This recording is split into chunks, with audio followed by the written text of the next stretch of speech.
este poema, es del año 2000, es propio mío. Yo lo voy a recitar en castellano y Irune lo recitará en euskera.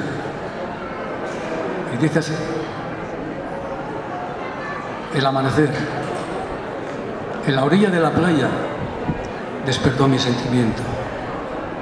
El ver el cuerpo inerte de la concha que descansaba ya vacía después de vagar por el océano. Porque el mar te trajo a mí para dejarte en la tierra.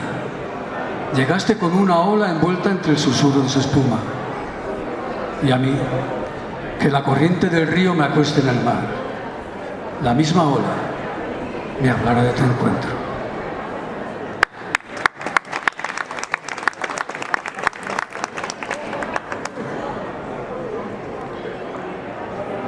Egun sentiak hondartzaren ertzean nire sentimentua esnatu zuen.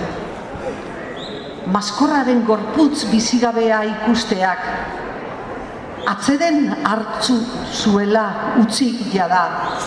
Ozeanoetan noraezean ibili ondoren.